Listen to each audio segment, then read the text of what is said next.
نبی پاک صلی اللہ علیہ وسلم فرماتے ہیں کہ بیت اللہ شریف پر ہر لمحے 120 رحمتیں اللہ کی طرف سے نازل ہوتی رہتی ہیں۔ حضور نبی اکرم صلی اللہ علیہ وسلم نے ارشاد فرمایا کہ بیت اللہ شریف پر ہر لمحے 120 رحمتیں نازل ہوتی رہتی ہیں، ان میں سے 60 رحمتیں ان کو ملتی ہیں جو بیت اللہ شریف کا طواف کر رہے ہوتے ہیں۔ 120 رحمتیں نازل ہوئی، 60 رحمتیں اللہ پاک نے طواف کرنے والوں کو دے دی۔ اور حضور فرماتے ہیں کہ جو بیت اللہ شریف کے اندر ہاتھ باندھ کر نماز پڑھ رہے ہیں، اللہ پاک ان کو 40 رحمتوں سے نواز دیتا ہے۔ کل کتنی ہوگی؟ 100 ہوگی۔ 120 نازل ہو رہی ہیں 60 طواف کرنے والوں کے لیے، 40 نمازیوں کے لیے، اور 20 رحمتیں اللہ پاک کی طرف سے ان لوگوں کو ملتی ہیں جو ہاتھ باندھے محبت اور شوق کے ساتھ بیت اللہ شریف کو دیکھتے رہتے ہیں۔ حضور نے فرمایا ہے نا کہ النظر الی مصحف عبادت، قرآن پاک کو دیکھنا عبادت ہے۔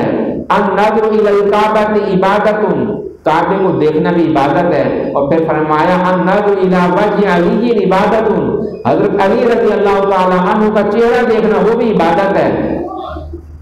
اور یہاں پر فرمایا کہ 20 رحمتیں صرف انہی کو ملتی ہیں جو بیت اللہ شریف کو محبت اور شوق کے ساتھ دیکھتے رہتے ہیں۔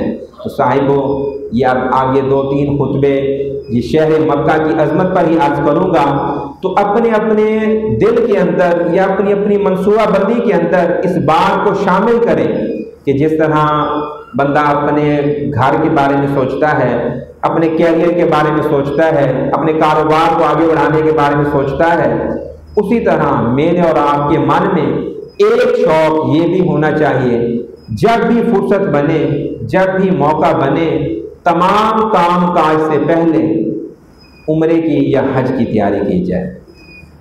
آگے حدیث پاک ہے، اگلے خطبوں میں عرض کروں گا، سخت حدیث پاک ہے۔ نبی پاک صلی اللہ علیہ وسلم نے ارشاد فرمایا کہ جو بندہ گنجائش کے باوجود میرے گھر نہیں آتا نا، حج کے لیے عمرے کے لیے نہیں آتا، تو وہ چاہے یہودی ہو کر فوت ہو جائے یا عیسائی ہو کر فوت ہو جائے۔ تو کتنی سخت وعید ہے۔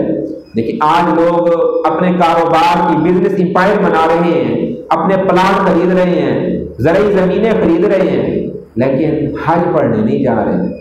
نبی پاک صلی اللہ علیہ وآلہ وسلم کی اس حدیث کو اپنے دل کی تختی پہ لکھیں، کہیں ایسا تو نہیں ہے میں فرصت کے باوجود اللہ کے حضور حاضر نہیں ہو رہا۔ اور دیکھیں نا، ہماری شریعت تو عین فطرت کے مطابق ہے۔ اللہ پاک نے تقاضا یہی کی ہے کہ ایک بار تو آؤ، میری رونق دیکھو، میرے جلال، میری محبت کا پیکر دیکھو، میری نشانیوں کو دیکھو، پھر پلٹ جاؤ، پھر تمہارے من میں شوق پیدا ہو تو پھر پلٹ آؤ۔ تو اللہ پاک سے یہ التجا ہے، یہ دعا ہے کہ اللہ پاک مجھے اور آپ کو اپنا اور اپنے محبوب کا در کی حاضری عطا فرمائے اور کہہ سنے کلمہ پر عملی توفیق عطا فرمائے۔ آمین ثم آمین، وما علیہ الا البلاغ المبین۔